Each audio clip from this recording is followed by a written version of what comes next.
Saviez-vous que l'Afrique abrite plus de 700 startups technologiques en pleine croissance et que des pays comme le Kenya, le Nigeria et l'Afrique du Sud sont désormais connus sous le nom de Silicon Savannah?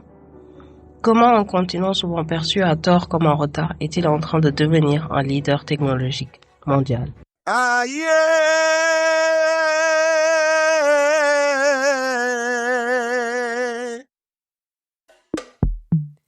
Hello Samangai! C'est comment on dit quoi? La famille ça va, la maman ça va, le papa ça va, les frères, les sœurs, tata, tonton, tout le monde va bien? Bah si ça va pas, tu sais, il y a des jours quoi. Bienvenue dans Talcamine! Talcamine. La technologie et l'innovation sont aujourd'hui des moteurs essentiels, indispensables au développement mondial.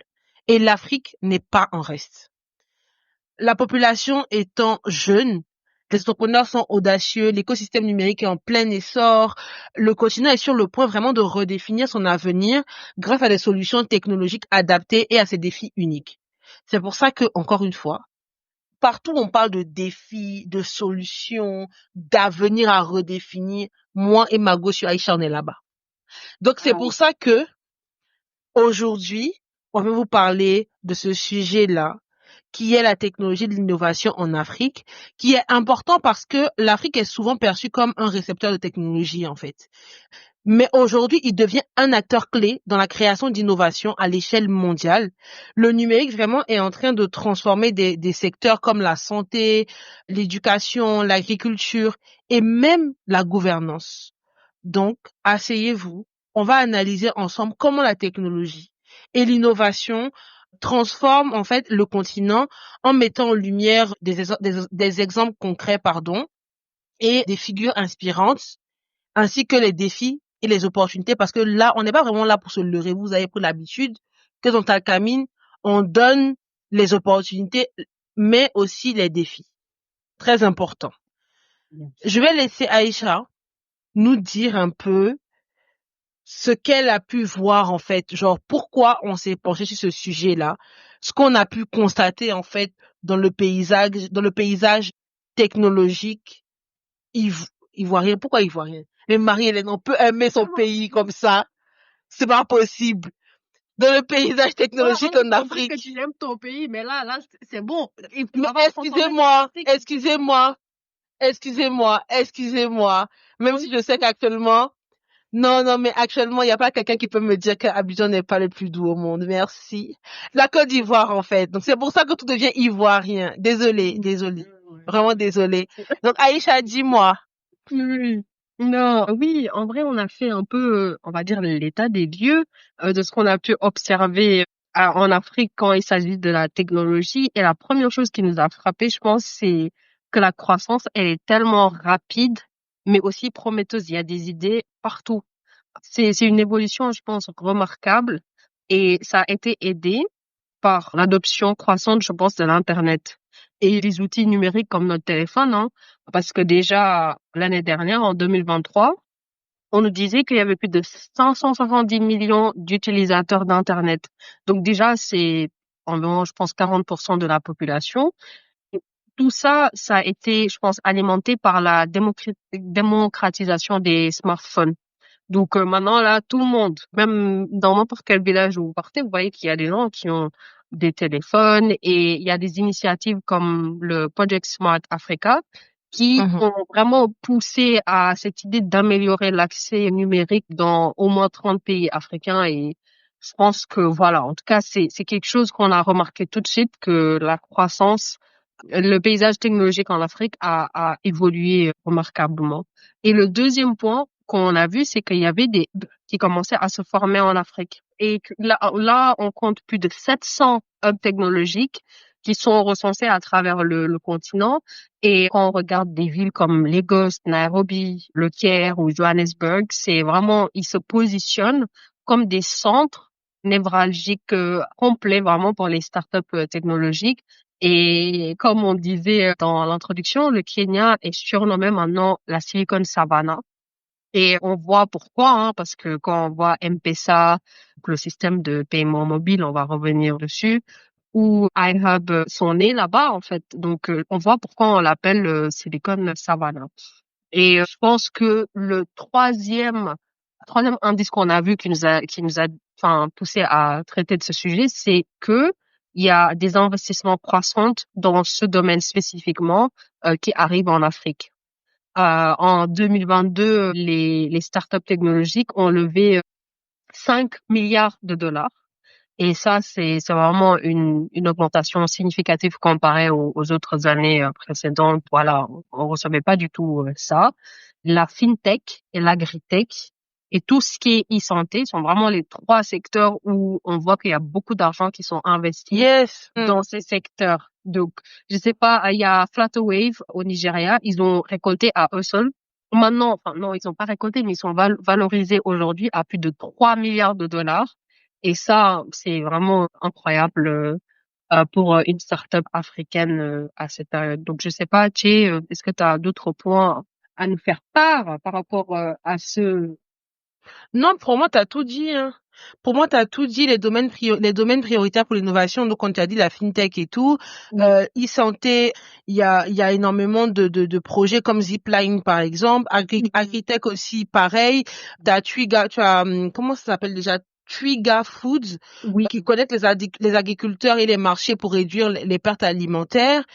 Mais tu as des exemples, en fait, plus marquants, comme au Rwanda, le projet Smart Kigali, qui a transformé en fait la capitale en une ville vraiment intelligente, tu vois, avec des initiatives comme le Wi-Fi gratuit dans les bus publics, les services administratifs entièrement digitalisés et tout.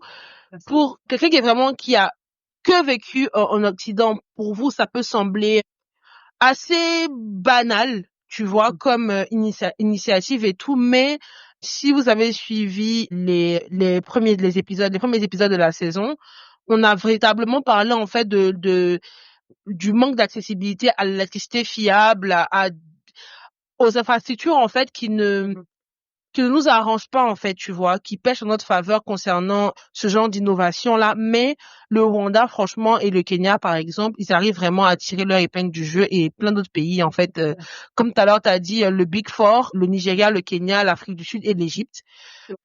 Franchement, c'est super cool en fait de voir ça, tu vois, de voir que il y a une grande montée en fait de la technologie en Afrique, et vraiment c'est cool.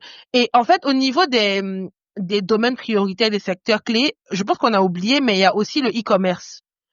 Parce que il y a aussi le e-commerce, il y a aussi l'énergie renouvelable, on en a parlé dans l'épisode précédent, la tech verte, l'éducation aussi numérique qui aussi fait son entrée dedans. En fait, dans le e-commerce, on a des entreprises comme Jumia qui, là, aujourd'hui, qui est surnommé l'Amazon africain, qui facilite l'accès au commerce en ligne avec des zones en ligne dans des zones auparavant inaccessibles. Et on s'en rend pas forcément compte, mais les gens, en fait, utilisent cette montée, en fait, cette montée de la technologie en Afrique est liée au fait que les gens ont vite adopté ce nouveau mode de vie, en fait. Parce que très souvent en Afrique, on veut innover, c'est compliqué parce que il y a vraiment c'est toute une mentalité, une culture, en fait, que tu dois, je sais pas si une culture à revoir, mais plus de la mentalité à revoir. Il faut peut-être emmener les gens à comprendre, en fait, ton produit ou ton service.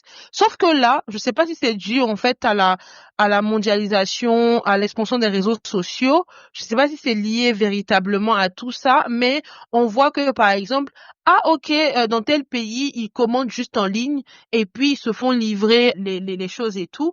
Et franchement, pour moi, de toute façon, tout est lié, hein, parce que pour pouvoir acheter en ligne, on a besoin justement de solutions bancaires digitales qui nous permettent aussi de pouvoir effectuer les transactions, bancaires, donc du coup, dans la fintech, en fait. Et la fintech également est un secteur clé pour la technologie et l'innovation parce que il y a un faible, en fait, niveau de bancarisation en Afrique, et les fintech viennent justement combler ce vide-là. Aïcha l'a pris comme exemple, hein, M-Pesa au Kenya a révolutionné vraiment le transfert d'argent et l'épargne mobile. Et j'en parlais à Aïcha la dernière fois, en Côte d'Ivoire.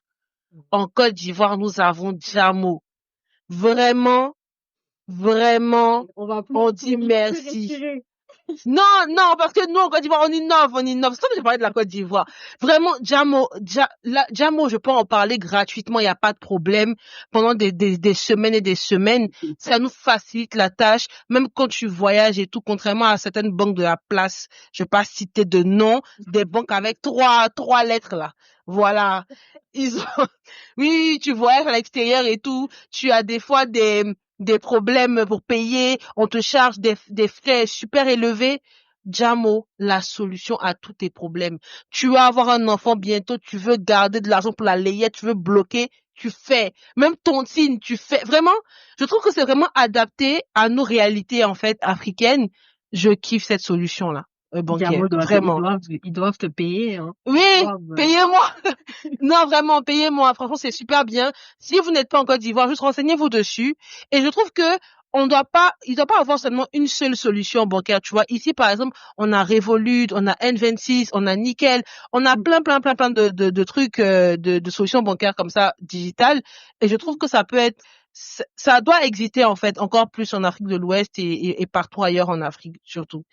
Et voilà, donc du coup, en énergie renouvelable aussi, il y a des secteurs aussi c'est un secteur où il y a vraiment eu une innovation, il y a vraiment eu une avancée avec des startups comme Solar Taxi au Ghana, qui intègrent des solutions durables avec la technologie, l'éducation numérique. Il y a des plateformes comme YouListen au Nigeria qui fournissent des contenus éducatifs numériques adaptés aux curriculums locaux. Donc franchement, c'est cool.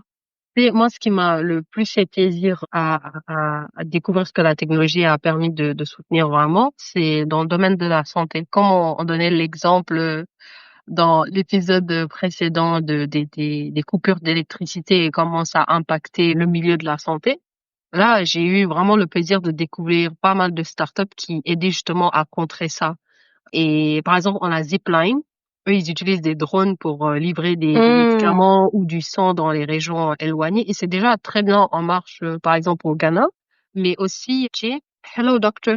Tu peux maintenant consulter des médecins à distance.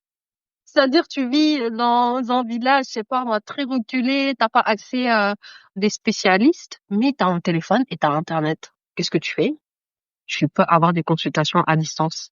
Et je pense que, enfin, moi, ces deux trucs, ça m'a vraiment, j'ai dit, ah, mais c'est super, parce que ça contre déjà des problèmes qu'on rencontre.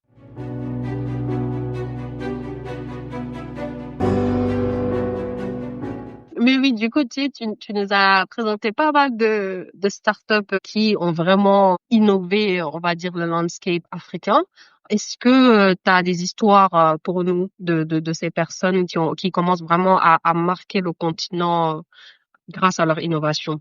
Je pense que je n'ai pas forcément d'histoire, genre, à proprement dire, mais je peux te dire une personne en particulier, Michel Elegbe, qui est le fondateur de InterSwitch, qui est une entreprise qui a transformé le monde du paiement électronique en Afrique de l'Ouest. Tu vois? Et je pense qu'il y a aussi, on en parle la dernière fois, il y a aussi Rebecca Enonchong au Cameroun, qui est la fondatrice de Aptech, qui est une entreprise de logiciels d'entreprise avec une portée mondiale. Du coup, moi, c'est ces deux personnes-là que j'ai là tout de suite en tête, véritablement. Et après, il y a des initiatives locales, hein, comme Andela ou Safaricom ou M-Pesa. On a trop cité M-Pesa, vraiment. Ouais. Mais voilà. Eh bien, moi, je pensais à Marem John, c'est une Sénégalaise et elle est experte en informatique. Et du coup, elle a formé Maraîchère. C'est une plateforme qui permet en fait aux agriculteurs sénégalais, en particulier les femmes, à mieux gérer leur culture. Parce elle collecte, elle analyse des données. Du coup, ça leur permet de suivre l'évolution de toutes les cultures sur les champs. Et donc, tu peux avoir des prévisions météorologiques, tu peux avoir des conseils agricoles personnalisés à ton champ. Et elle a gagné même le concours Seed Star, qui récompense les startups africaines les plus innovantes. Et du coup, elle m'a vraiment marquée. Et je pense que enfin, il y en a tellement. Mais la deuxième personne que je dirais, c'est l'inventeur du vent. Il s'appelle William Kamkwamba du Malawi. Il est autodidacte et il s'est réveillé un jour, il a dit, allez, je vais construire une éolienne et il l'a fait à partir de déchets qu'il a récupérés. Et il avait comme objectif juste d'alimenter en électricité son village. Donc, full circle, on parlait la dernière fois d'accès à l'électricité, mais voilà, il a fait ça à son niveau. Et là, il essaye de former d'autres personnes pour leur permettre justement de pouvoir aussi construire des éoliennes pour aider les villages autour de lui.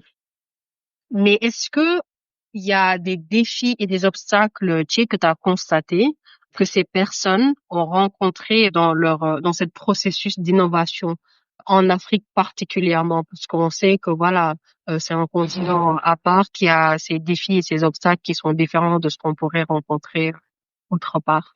Mais Aïcha, s'il n'y a pas de défi, d'obstacle, c'est qu'on n'est pas, on n'est pas en Afrique, tu vois. Et vraiment, nous, comme tu dis, on a vraiment nos défis, nos obstacles, c'est vraiment particulier, quoi. C'est vraiment propre à nous. Comme on en parlait dans les épisodes précédents, juste l'accès à l'électricité fiable, tu vois, pour faire tourner tous ces serveurs-là, pour permettre justement une synergie assez fluide, en fait, des données et de l'information. Il faut vraiment avoir déjà ça, tu vois. Mais il y a un accès, en fait, limité à l'infrastructure, en fait. Dans certaines régions, il y a seulement 30% de la population rurale qui a accès à l'électricité, comme j'ai dit, ou à Internet. Parce que tu peux avoir de l'électricité, mais avoir le réseau Internet, c'est compliqué. Tu vois? Donc, très souvent, on peut venir avec des idées, on peut se dire que oui, c'est vraiment mon temps et tout. On a vraiment une montée de l'innovation technologique et tout en Afrique, mais ça, vraiment, c'est limite, tu vois. Ça se limite très souvent aux différentes capitales et tout parce que bon, on a encore ce problème d'internet et d'électricité. Après, on a des financements insuffisants, tu vois. Effectivement, d'un côté, on a les investissements qui augmentent, mais une grande partie, en fait, est concentrée dans les hubs majeurs, tu vois. Comme on a parlé des Big Four et tout, du Kenya, de l'Afrique du Sud et tout ça. Et du coup, on néglige aussi les plus petits pays, tu vois. Ça veut dire que toi, tu es un entrepreneur d'un pays qui n'est pas considéré véritablement comme un hub. C'est compliqué pour toi d'avoir les ressources nécessaires pour mener à bien ton projet, tu vois. Donc, ça aussi, c'est à prendre en compte pour moi, dans les obstacles et les défis.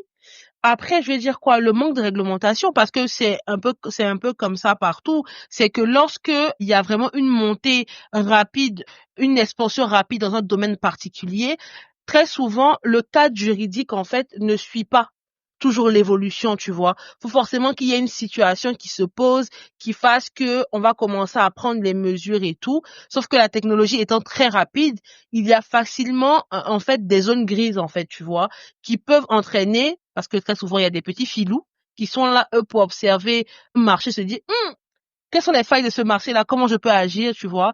Et ce genre de mauvaises pratiques-là peuvent handicaper les jeunes entrepreneurs, les jeunes start-upers, en fait, qui décident de se lancer dans ce domaine-là, tu vois. Et on a aussi, très souvent, tu vois, tout ce que j'ai pu citer là, au-dessus, ça emmène très souvent une fuite aussi des talents. Tu vois, parce que tu te dis, bon, j'ai toute la motivation possible, j'ai tous les projets, tout est écrit sur papier, j'ai lancé des prototypes, ça marche, mais problème d'électricité, problème de ci, problème de ça, à un moment donné, comme on dit très souvent, je suis l'enfant de quelqu'un aussi, tu vois.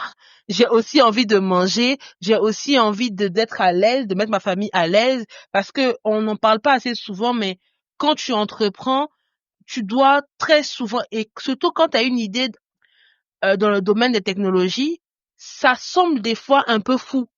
Très souvent, ça semble fou, tu vois. Par exemple, de dire que moi, je vais permettre à Aïcha au Sénégal de recevoir de l'argent via une application en 442 classique, elle reçoit ça avec son numéro de téléphone. Je te dis, mais comment? Là, ça existe, par exemple, grâce à Wave, des trucs comme ça, mais ça peut sembler un peu fou, tu vois. Donc, il y a toute ta famille qui te regarde, tu te dis, mais est-ce que c'est bien, est-ce que c'est pas bien? Est-ce que ça va réussir ou pas du tout? Est-ce que les gens vont adhérer? Parce que quand même, on parle d'argent, tu vois. Et donc, quand tu es confronté à toutes ces difficultés-là de mentalité, d'infrastructure, j'arrive pas à prononcer le mot infrastructure, ne vous moquez pas de moi, d'infrastructure et tout ça, tu commences à avoir une fuite des talents. Ils se disent, bah, je vais aller m'installer dans un pays où on me comprend, où mon projet est déjà valorisé et j'ai juste à mettre les choses en place et puis voilà. Donc, l'émigration des professionnels qualifiés vers l'Europe ou l'Amérique du Nord, qui freine aussi le développement local, tu vois. Donc, je pense que ouais, c'est ça. Je sais pas si t'as des choses à rajouter. Mais en Non, gros, moi, pour moi, c'est ça. Ouais. je pense que tu les as tous dit, hein, et quand on y fait attention, on voit que ces défis, ils sont tous interconnectés. Et c'est Ouais. ça qui fait que le cercle vicieux, il est encore plus vicieux. Ouais. Du coup, Non, mais vraiment, ouais, vraiment, on voit que là, pour ceux qui ont écouté les épisodes précédents, vous allez voir que vraiment, tout est lié. C'est vraiment un fil conducteur. Et vraiment, pour que vous le sachiez, c'est que en se disant qu'on allait parler de ces sujets-là, il n'y avait pas forcément une idée, en fait, de se dire, OK, on parle de ça, qui est lié à ça.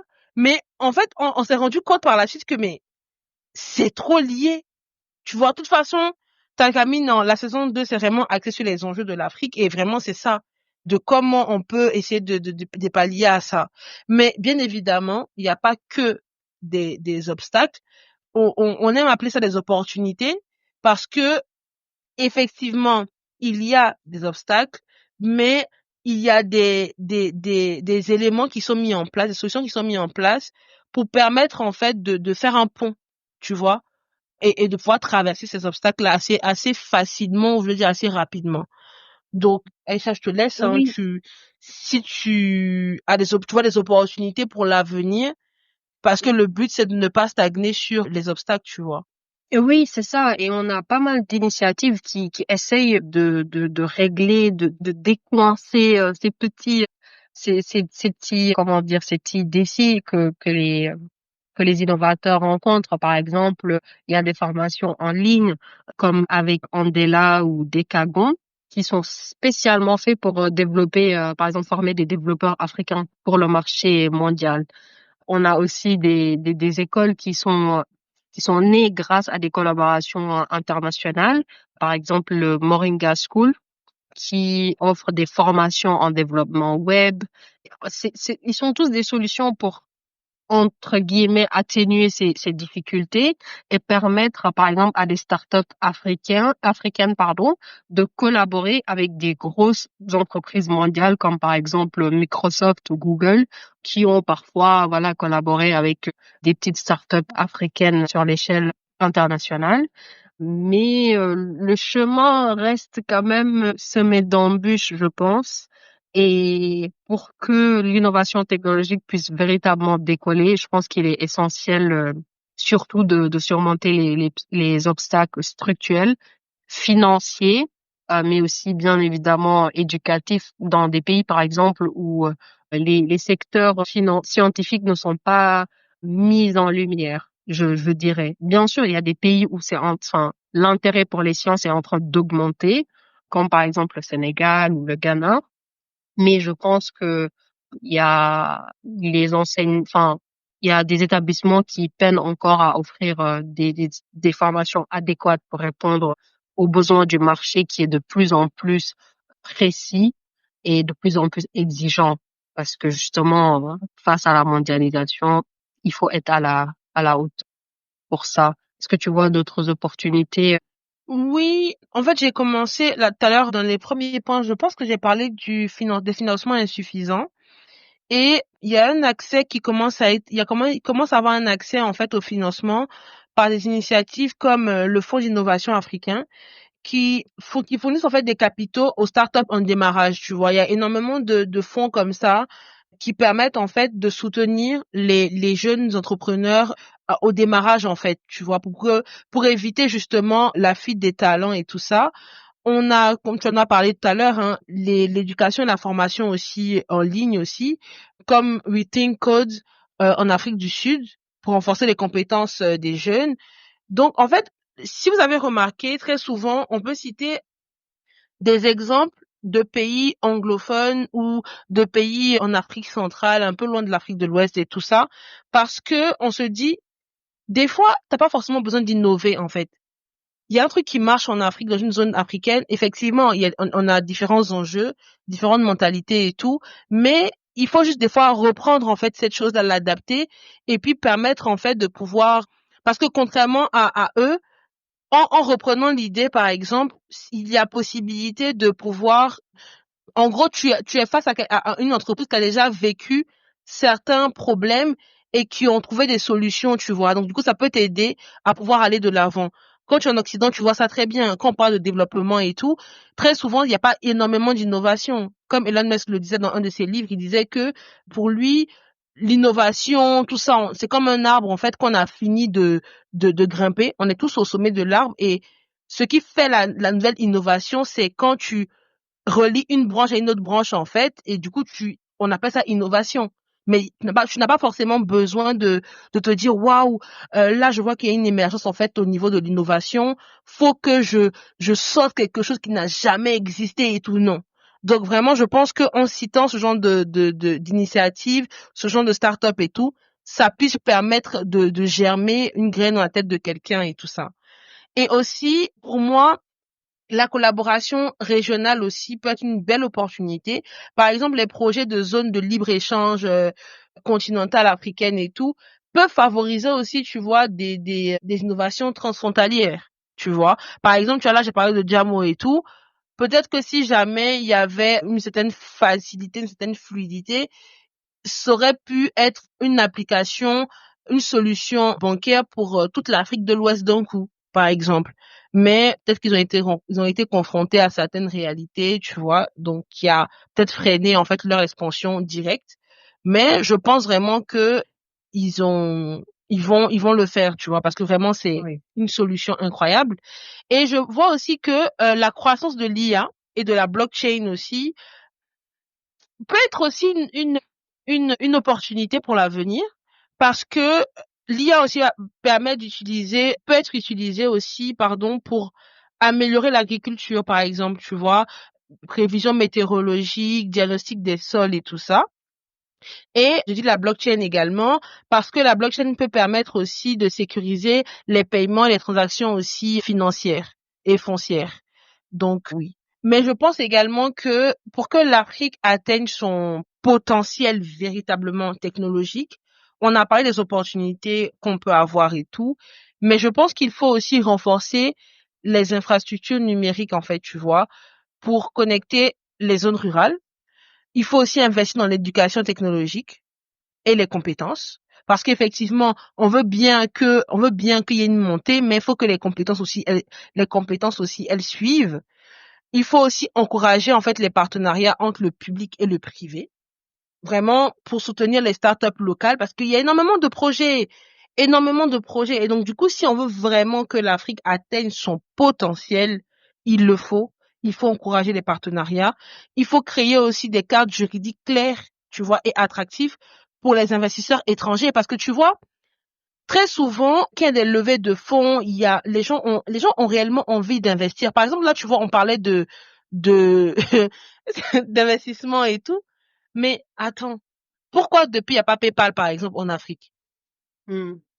En Afrique de l'Ouest, par exemple. Pourquoi il n'y a pas PayPal? Mais parce que le manque, en fait, de cadre juridique clair. Mm. Non, non, non, non, non. C'est grave. C'est grave. C'est vrai. Tu vois? Donc, du coup, ça fait que les gens, ils ont peur d'investir, sauf que le marché, il est tellement clair. Plus il y a de l'argent injecté dedans, plus il y a de l'innovation et plus, tu vois, on évolue en avance, tu vois. Quand il n'y a pas assez de ressources de fonds, on ne pourra pas le faire. Donc, je pense aussi qu'il faut aussi penser, créer, en fait, un cadre juridique clair et attractif aussi, voilà. Et voilà. Et franchement, j'aimerais aussi faire un petit aparté pour les entrepreneurs africains, les innovateurs africains, les jeunes comme nous, en fait. C'est vrai que des fois, parce qu'on on parle, mais la fuite des talents, c'est quand même un vrai sujet, tu vois. Parce que on oublie que notre créativité, en fait, est essentielle pour relever les défis du continent. tu vois, parce que des fois on se sent limité, on se sent censuré et on se dit non, c'est bon, on va aller mettre notre créativité au service d'autres pays en Occident et tout, ce qui est bien en soi, mais faut pas qu'on se faut pas qu'on désespère en fait, tu vois. Petit à petit les choses se mettront en place et puis voilà, et le gouvernement, s'il vous plaît, soutenez-nous. Vraiment, soutenez-nous, s'il vous plaît. Quand on envoie des financements, on donne des financements pour les startups pour relancer les technologies, s'il vous plaît. N'achetez pas des voitures avec. Pardonnez. Donnez-nous. On va travailler avec. Non, vraiment.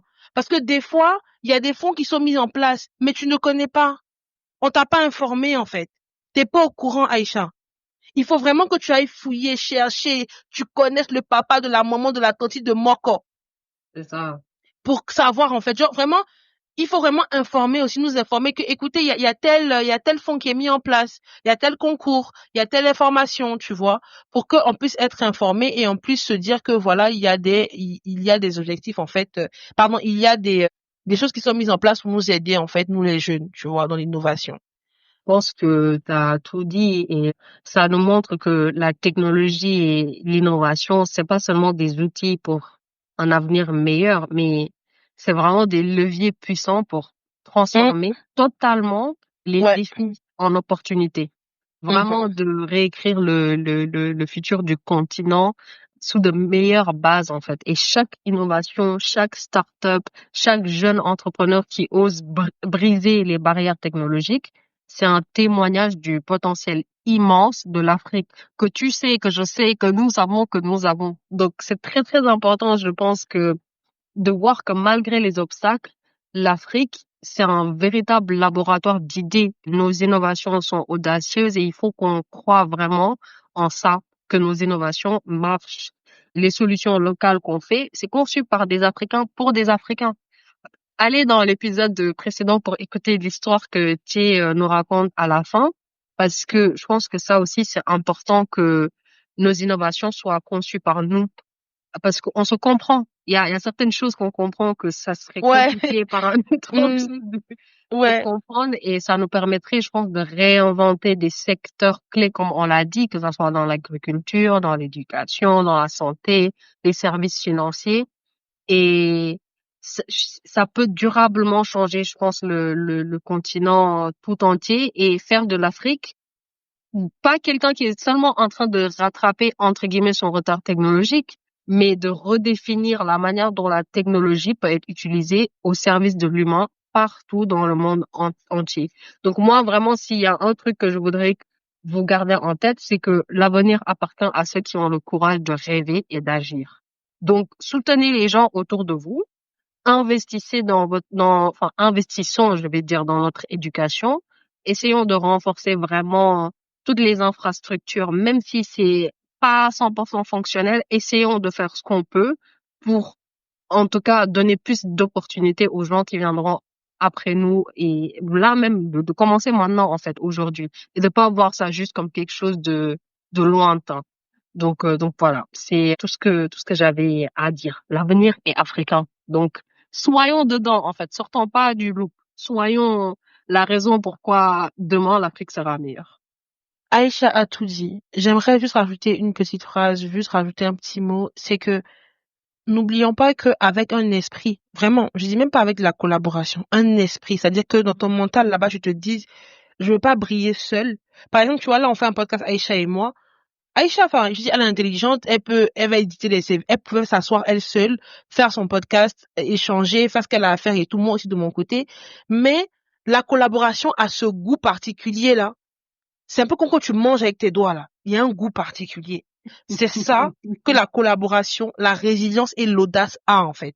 Donc quand on est jeune et que on a une ouverture d'esprit et que on collabore, c'est juste incroyable. C'est-à-dire que quand tu fais un projet, si tu as une idée en tête là tout de suite que tu veux faire, ne te dis pas que tu es seul en fait. Effectivement, taffe sur ton projet et tout, mais parle-en autour de toi à des jeunes comme toi aussi qui veulent collaborer avec toi. Je pense vraiment que c'est en collaboration.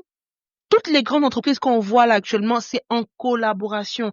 Et je répète la phrase, le terme esprit de collaboration. c'est plus fort que la collaboration, en fait. C'est vraiment être dans une certaine forme de dynamique, en fait. Et n'oubliez pas, on est africain, donc on doit être résilient parce que c'est pas facile. Donc, résilience toujours. Et je vais terminer avec une phrase d'Ali Kodankote qui dit, l'Afrique doit s'appuyer sur ses propres talents et idées pour construire son avenir. Merci. Et à l'épisode prochain, on vous aime. Je vous fais plein de bisous. Ciao, ciao. Fidu fofu du fi talkamin lawai. T'es d'accord ou pas? On a omis des choses? Viens, on en discute en DM sur notre Instagram @talkamin. On se retrouve la semaine prochaine pour une nouvelle conversation épicée.